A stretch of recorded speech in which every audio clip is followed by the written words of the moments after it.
Hi there, hope you're having a lovely day so far. Now, by now, if you haven't set your children down to have a conversation about COVID-19, they would be aware to some changes to their lives. I mean, this could be through the changes in their daily schedule by not going to daycare or preschool, kindergarten or primary school. You know, even as simple that they are housebound and not able to freely play outdoors in public areas like playgrounds or visit the library or see their friends. You know, whatever the case may be, if you haven't yet sat them down and had a one-on-one conversation with your kids, they would be aware that the world has changed, and even if it's their little world around them. So where do you start? And how do you talk to your kids about the coronavirus? Well, lucky for us today, we're joined by Val Priekulis to discuss this very topic. And Val is a psychologist at YouThrive at Robina in Queensland. Now, YouThrive is a unique service that actually provides 3 types of therapy services for children, being psychology, speech pathology, and occupational therapy for kids and young people. Thanks so much for joining us today, Val. How are you? Good, thanks. How you going? Yeah, look, really, really good. I'm very, very grateful for your time. I know you're a busy lady and you're back to back with your appointments. So thanks for fitting us in. You know, what we adults have endured emotionally by listening to the news in the last couple of months is nothing short of being, I'll say the word epic. It really is, it is quite epic. So, and I guess to some degree, we're all a little drained by it at the moment. So it's no wonder that some parents may have chosen not to speak to their children about COVID-19 in trying to protect their little hearts and minds and their ears. And so, I mean, I'd love to understand from your perspective, you know, why do you think a lot of parents may have not chosen otherwise to not have that conversation yet? Well, it's probably a few reasons. I think sometimes they think, oh, if we don't talk about it, then they won't worry about it. And but that's kind of not really the case. We want to try and find that balance of not avoiding it altogether, but not like grilling our kids on it too much. And I think sometimes also parents feel a bit nervous about maybe not knowing how to answer some of the questions, Yes. which is completely understandable. But at the same time, it's actually very good role modeling to not have the answer to all questions, because that's normal to not have all the questions and all the answers to some of the questions, and that's okay. Yeah. And can you tell us why you think parents should be having an age-appropriate conversation with their children with them at this time? Yeah, I think it's important for them definitely to have age-appropriate conversations to kind of check in to see how their kids are feeling about it, but also even to make sure that they're sharing in an age-appropriate way some of their thoughts and feelings too. So it kind of goes 2 ways then, I think is important, instead of just expecting the kids to talk about their thoughts and feelings. So I think it's important for parents to role model talking about their own thoughts and feelings in an age-appropriate way. Yeah. Now, we published your article titled How to Talk to Your Kids About Coronavirus. Now, for someone who hasn't read the article yet, can you please give us an overview of what it's about and just tell us what inspired YouThrive to write it? Yeah, I think it's just about getting information out there. And I think a lot of people have been really good at sharing information during times like this, which is fantastic. So the article basically talks about educating yourself and keeping it age appropriate, how to kind of remain somewhat calm so that you're not too anxious, but still talk about your normal feelings, like positive wise and, you know, maybe not as positive feelings, some of anxieties and stresses, because we're all human. We all have a variety of feelings. And about encouraging kids to talk about their feelings, that it's something that's really important to do, because otherwise, if we don't encourage our kids, they can internalize some of these worries and stresses, which then can manifest into bigger problems. And, you know, although it's important to answer questions somewhat positively and hope in a hopeful way, again, being real about all types of feelings, and that it's okay to have all types of feelings, because there are feelings and it's not right or wrong, it's how we feel, and just helping kind of process them. And we'll talk about some ways how to process them in fun ways with kids. And also encouraging kids to stay connected, so that, because we are social animals, we're not meant to be isolated for long periods. So being creative in how to stay connected, and about self-care and looking after yourself, because that's really important. Yeah, so we'll have a link to the article in the introduction paragraph, but the 8 tips, as you've just mentioned, number 1 is to educate yourself. Number 2, keep explanation, age appropriate. Number 3 is to remain calm. Number 4, encourage kids to talk about their feelings. 5, answer questions and be positive. Number 6, reassure kids and leave them with a feeling of security and hope.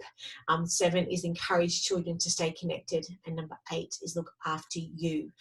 So we'll definitely have a link through to that article. And thank you for sharing that information with us, which is very, very helpful. I'd love to know, in your opinion, is it important for children to talk about their feelings about COVID-19? If so, how can parents encourage them to express their feelings?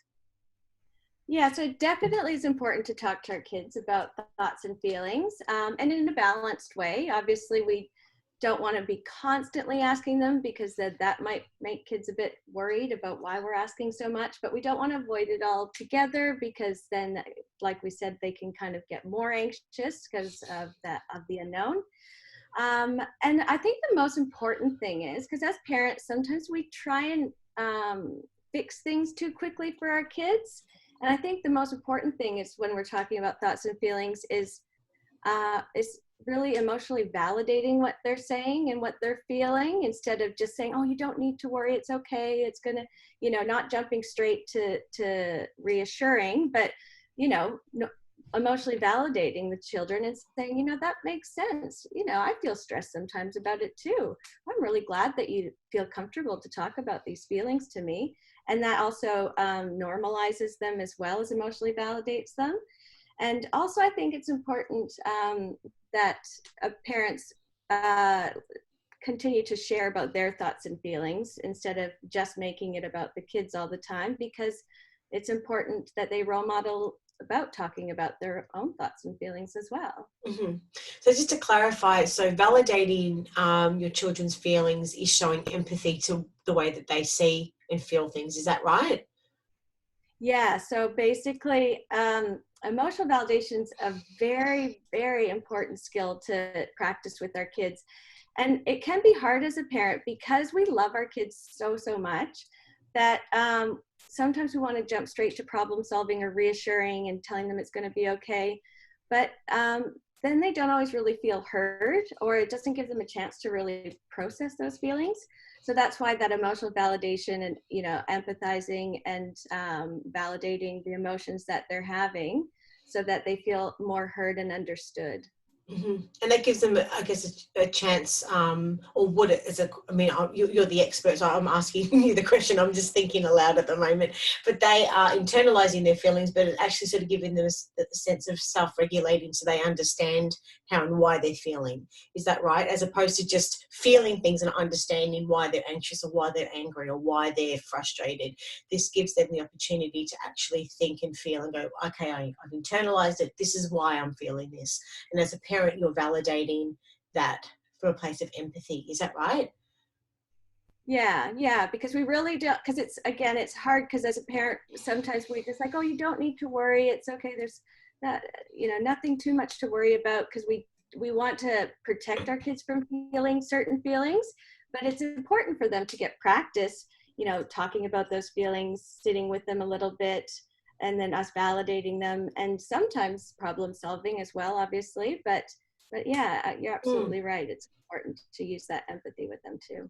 And it is a really hard conversation to have, and just like us, kids need time to process big, heavy discussions and conversations. So Yeah. from that perspective, following, I guess, the conversation that you have with your kids, how often after it should parents check back in with their kids to see what other thoughts and feelings have sort of risen to the surface? So I usually try, and it will vary from person to person, from child to child. But generally, I try and get parents to be very mindful of the child's nonverbal body language. So if you notice that they're looking a bit more stressed or a bit more confused or a bit more anxious, then check in about those feelings, saying, even just inquiring in an open question type way, like, you seem like you're worried about something or a bit anxious at the moment, sweetheart.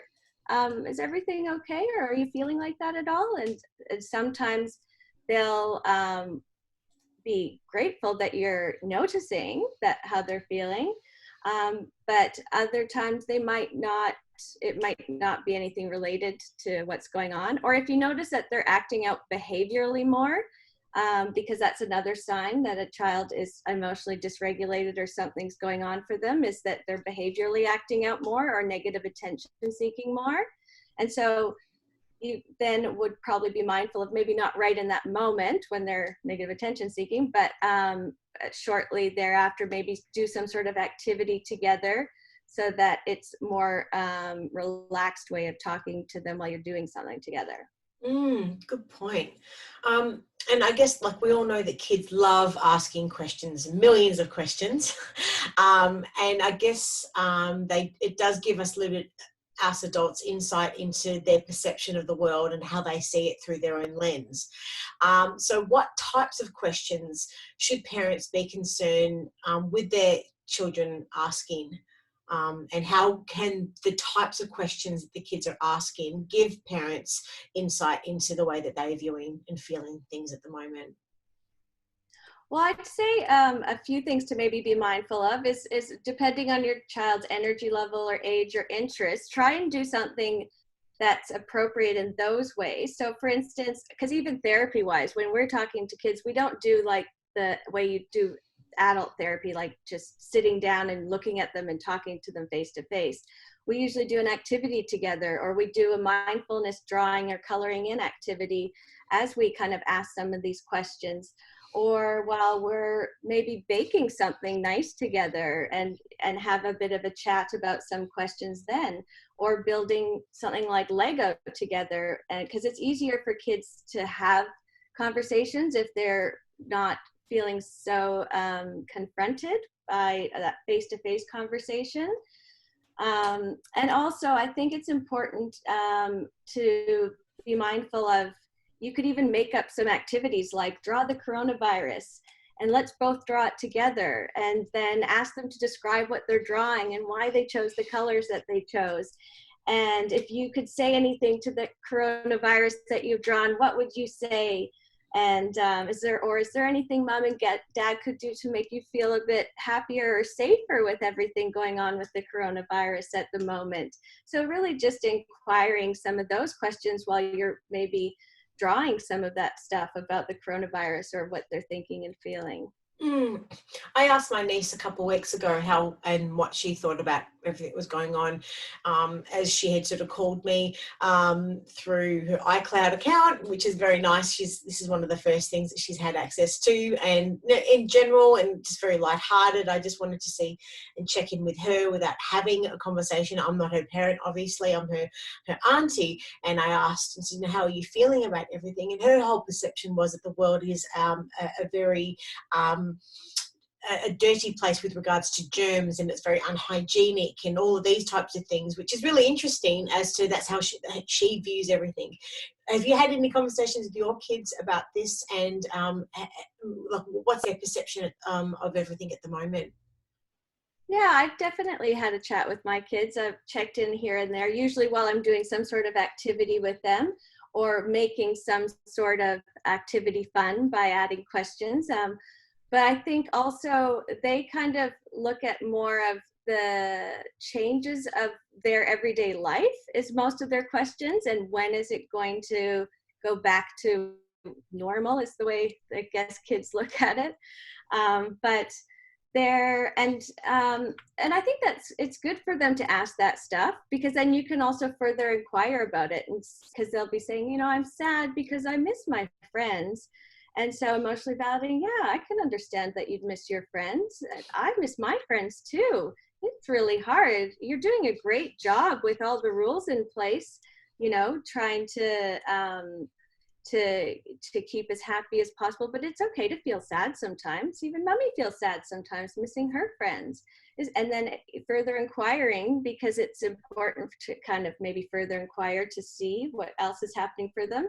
Is there other things that you miss since the coronavirus home isolation has been happening? And then they'll start, talking a little bit more, which is then them processing some of those deeper emotions for themselves instead of avoiding them or, trying to get into a iPad screen and avoid thinking about or talking about those feelings. And so it's really important to kind of continue to encourage them to talk more about those feelings and in as fun way as possible. And so even while we could play Barbies together and be like, what do you think Barbie thinks of this whole coronavirus home isolation? And make it a bit fun for them that way as well. Yeah. And what tips do you have to offer parents to help them remain calm and positive when talking to their kids about COVID-19? Yeah, so remaining calm and positive is definitely important because we want to role model that to our kids, that emotional regulation. Again, I think finding fun ways to have those conversations make it easier for us parents as well, which is helpful. So some of the things sometimes in therapy that we do that you could even do at home is, do you remember ever playing with chatterboxes when you were little? No. No, the ones where you have, actually I've got one right here. You've got like these things and then you go like right, that. sorry, yes, yeah. Yes. And so you can put questions inside here about coronavirus things like, what are 2 worries you have about the coronavirus? Or what are 2 things that you miss doing since the coronavirus has been about, we've had to stay home? Or what are 2 things you like about being home? Or who in your family likes being home the best, do you think, and why? Or who are 2 people that make you feel safe since all this has been happening? And just so positive questions as well as other emotion questions, like about worries, but also about things to look forward to when we are out of home isolation as well, I think is important, because then that gives them some hope of things to look forward to as well. In saying that, because we are in like a little bit of a tunnel at the moment, we don't know where there's going to be light at the end of it and how long we're going to be in this scenario for. What tips do you have, I guess, for parents and for children to be able to help us in the situation that we just don't know how long we're going to be in this scenario for, how long we're going to be, needing to self-isolate and not see our friends and have any form of what normality is? So how to stay connected more so? Yeah, I mean, should parents encourage kids to stay socially connected, but also how can you help with just a positive mind frame throughout this time period? Because we just don't know where the end is at the moment. Yeah, and that's right. And I think it's about being honest with our kids, which is important in an age-appropriate way. And yes, definitely keeping our kids connected the best we can, because it is important, because again, we are social animals as humans. And so we're not meant to be in isolation for a long time. And luckily with technology, we've got lots of ways that we can do that with, FaceTime and Skype or the House Party app. And so with technology, and depending on the age of your kids, that we can find different ways to do that. And with the younger ones, we might have to scaffold the process a little bit, which is fine. So maybe make it like less people or shorter amounts of time. But even other things you could do is write a letter to your friend or a family member, or draw a picture and send it to them, either via email or by the post you could do. Or else another fun way to do some of the things we do with my family is we start coloring in a picture and then we send it to like grandma and grandpa, and then they send it back to us partially colored and more, and we keep sending it back and forth until that's really lovely. It is. It's so fun. Or even just making like a collage of pictures, which we talk about in therapy a lot, green thoughts, which are happy or calm or just more helpful thoughts. And so like having nice pictures of like grandma and grandpa or friends and making a collage specific to one particular person, because you could do it during like the art time of what's supposed to be happening during art homeschooling. Maybe you could do a collage and then and send it to somebody in the mail of those beautiful green thought memories of when you guys were out and about having fun together, and send it to a friend or family member, because those are really fun ways to keep people connected as well. And it's very thoughtful thing to do as well. They're really great tips how we can stay socially connected. So thanks for that. And you've given us some really wonderful, insightful, helpful information throughout the chat today. If you were to summarize your key points for any parent listening, what would they be? I'd say to, talk to your kids about their thoughts and feelings in a fun way, like some of those ideas that I've given you, or to also make sure that you're talking about your own thoughts and feelings as well in an age-appropriate way, and to try and stay connected ourselves as parents with other people, but even help our kids stay connected as well in those different creative ways to be able to help us all through this kind of different times that we're going through at the moment. Thanks, Val. And look, if any parents have got any questions and they want to reach out to you after this chat today, whereabouts can they find you? So I'm at YouThrive in Robina, and our website is youthrive.com.au. Thank you so much, Val. Take care, and we look forward to having another chat in the not too distant future. Take care. Thanks so much for having me. Take care. Bye. Bye.